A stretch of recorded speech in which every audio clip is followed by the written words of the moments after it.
that a lesson or a lesson plan is like a house that should have a deeper foundation, and that deeper foundation is the preview, and it should also have the development, which is this part of the house, and again at the end of the lesson, we should have the roof or the evaluation.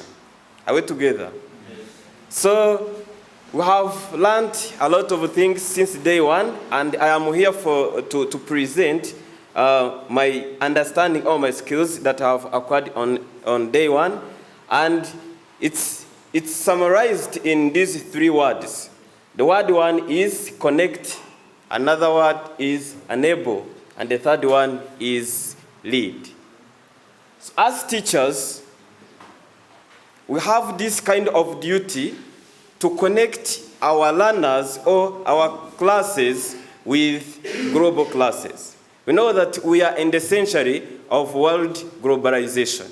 We are interconnected as the world. Therefore, we as teachers, we have that duty to connect our classes with the rest of the world class so as to fit in this global village century. And that's through helping our learners to get other online courses and other online connections. Apart from connect, we have also enable. Our lessons should be built in the way that enables the students to acquire not only knowledge, skills, but also competencies. I mean, at the climax of those skills and knowledges, we have to add the attitudes. And of course, the lesson should enable the learners to be exposed, to engage, and to enjoy, and to get that outcome from the evaluation. Then lastly, it's a lead. Of course, you know that teachers are leaders. Not so. Yeah, they are leaders since they lead the classes, they manage their classes. And as leaders, there is something that's very important that I have learned yesterday from our dear Dr. Kim. When he was giving us feedback, he told us that a master trainer or a teacher or a leader appreciate first. And to me, that is a true leadership. To first recognize the strength of someone and appreciate someone, and then you give the constructive feedback. And as teachers, that is what we should apply in our show classes. I know learners have different strengths.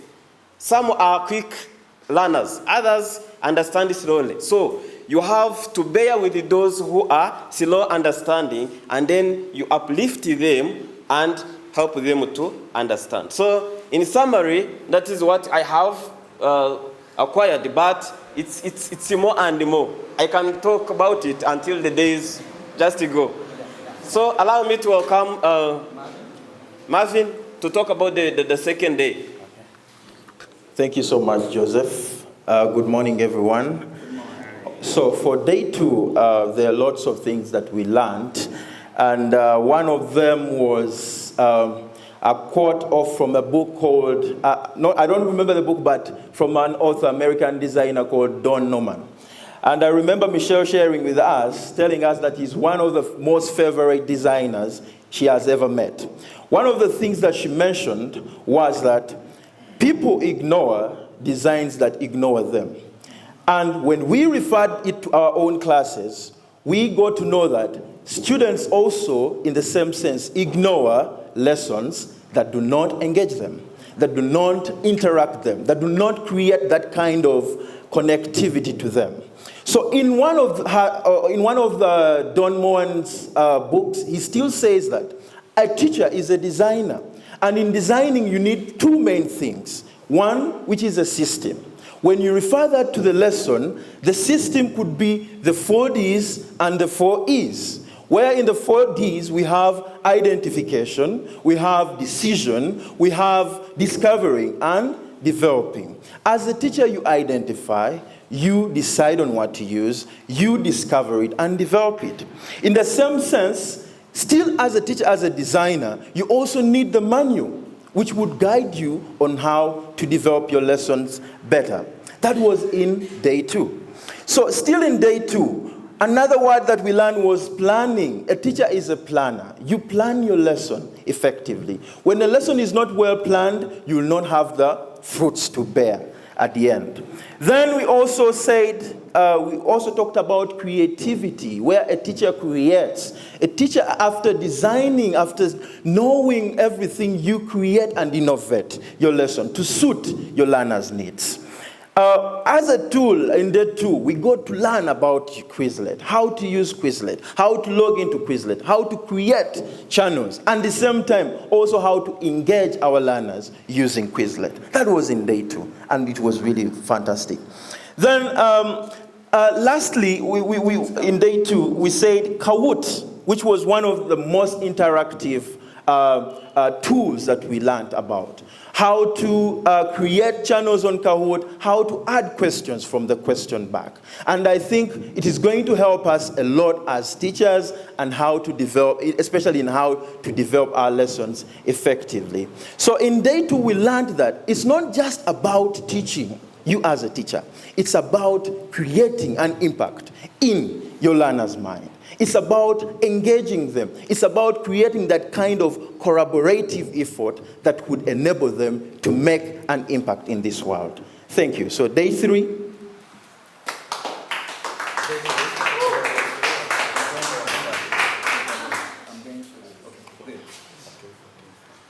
Thank you, Marvin, for taking us through day 2. My name is Ian. And I'm going to be talking about day 3, day 4, day 5, and Ronald will crown it all. So, like Marvin and Joseph have already said, a lot has been studied, a lot has been learned, and like not only learning, we are ready to implement it. Now, day 3, it was filled with lots of action, but one thing that we learned from there was resource management. It's not about having a lot of resources, but it is how effective you're going to use even the limited resources that you have.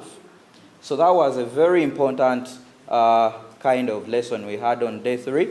And then also, there's the lesson plan tree, the metaphor that we came up with. The lesson being like a tree. The roots need to be strong. The roots being the preview of your lesson. That needs to be very strong.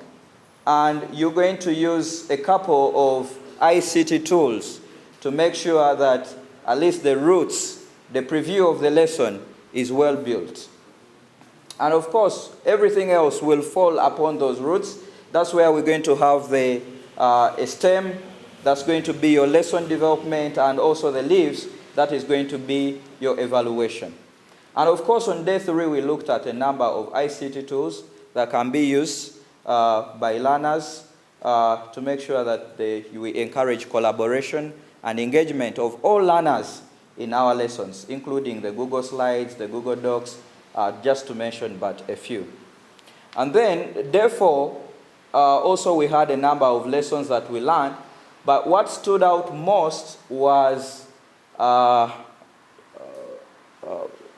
something to do with offline strategies. We are saying the class shouldn't stop because there is no internet in class. There are a number of ways, there are a number of offline options that can be used to make sure that the class, again, will go on in an interactive, in an engaging way, and in a way that is enjoying to the learners. So, and also, Dr. Aaron taught us that when you are preparing the lesson plan should be directed towards the learning objectives. And as it is directed towards the learning objectives, they need to be more specific. They don't need to have ambiguity, so we should avoid ambiguity as we are making the lesson plan. Our objectives, even the strategies we are using, should be specific, okay? So that was a big lesson on day 4. Day 5 now. We were able to learn more about the ICT policy in education. And what we mainly saw is that ICT in education really complements the Smart Rwanda strategy. And actually that also ICT addresses the challenges that are there in the education sector. The 3 challenges, which are the quality of education, access to education, quality, access, and relevance of that education. So ICT integration in education will be able to address all those challenges that exist in the education sector through promoting, of course, access to education for all, and also trying to improve the quality of education, and not only that, but also to strengthen the relevance of the education that we provide in relevance to the labor market, because in the labor market, what is needed is that learners need to have the 21st century skills, which include critical thinking, problem solving, among others. So all those, using ICT in education, we can be able to help our learners to be the best that they can be. So Enabler House is enabling potentials of our students. Let me have Ronald to summarize everything. Yeah, thank you so much. Really, it's a great presentation from Enablers. Yeah, really, whatever they have been commenting about, whatever they have been saying, that's what we learned. We saw that ICT tools are so important in CBC. Very important. They complement, because it's like when you say we have CBC without applying ICT tools, it means you are halfway. But to reach 100%, it means that you have to integrate ICT tools. We saw that ICT tools, as we know that here, it connects, it enables, and we lead. So we saw that ICT tools, they connect all the stakeholders. They connect teacher to students, teacher to students, teachers to parents, and the parents to students, and even administrators. So when you use apply ICT tools, you are able to connect all the stakeholders. So they are very important when you're applying CBC, because to implement CBC very well, it means that even all the stakeholders should be what? Should be involved. So, and in order for stakeholders to be involved, as tools cannot be ignored. We have to apply them, as we saw it in Edmond. Is it Edmond? Edmodo. And even we looked at other tools which also connect students to students. There are very many. Another thing which we learned, the overall, apart from the specific, as tools, as we are learning, it opens our mind as teachers to think deeply. As we are going to begin a lesson, as tools opens the mind and say, what can I apply in my lesson so that the students may connect, students may get involved, fully involved. So it opens our mind to think deeply and about our lessons and the future of the students we have. We learned many things really, and I cannot finish all because they have been saying them, but above all, we appreciate people behind this. Really, it's very important. We are learning a lot, and we know that we are not going to implement only what we have studied, but even other things, because it enables us to also to do what? To discover many other things, as it has opened our mind to think deeply. Thank you so much. Maybe as I'm finishing, one of our colleagues, Pai, has not been with us. He was sick, but I'm seeing him around. Yeah, so thank you so much. We recognize you. Yeah, and we thank God that you're okay. So thank you so much, everyone.